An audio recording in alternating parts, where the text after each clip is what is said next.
حكيت انفصال ورجوع انفصال ورجوع، الموضوع شيرين صار يعمل لي توتر، انا حكيت هذا الموضوع كثير. هلا بالاصل الشهور الجايه شهور الانفصالات.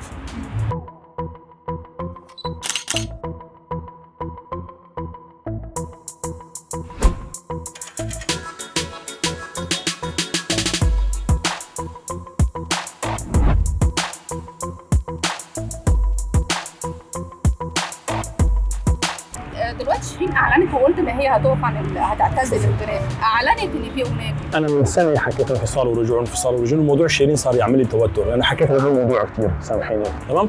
شيرين انا حكيت حتى لو هلا، انا حكيت من يومين ممكن تعمل اغنيه، ممكن هلا نزلت هذا الموضوع، حتى لو شيرين طلعت على المسرح حترجع نفس المطب.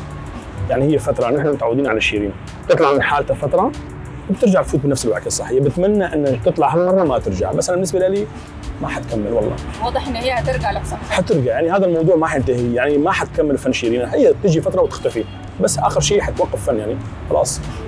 وانا بحبها كثير لا تنسيها. احنا بنحب كلنا اكيد. الفنانه نيللي كريم توقعت لها ان هي هتنفصل. نعم. سمعنا ان في برضه ناس ثانيه هتنفصل. هلا بالاصل الشهور الجايه شهور الانفصالات. حتى بالاصل في عندك مخرج مصري وزوجته ممثله محل انظار الفتره المقبله، وبحبهم كثير وبتمنى انه الفتره المقبله يلعبوها صح.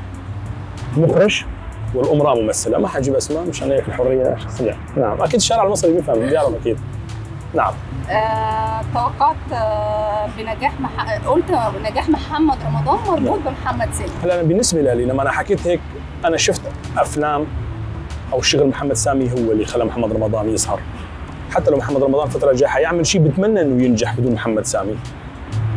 حيعمل في رمضان. حيعمل في رمضان، بس انا بتمنى ما حيكون محمد رمضان. تتوقع ايه غزة؟ هلا زعلانين على غزة. وانا زعلان عليها كثير والله، دائما انا بحكي انه الحرب بعدها ما انتهت والله. لانه هي في عندها وقت لحتى بس يخلص هذا الوقت حتنتهي الحرب، بس بعد ما حيكون في دمار وحيكون في هجرة كثير.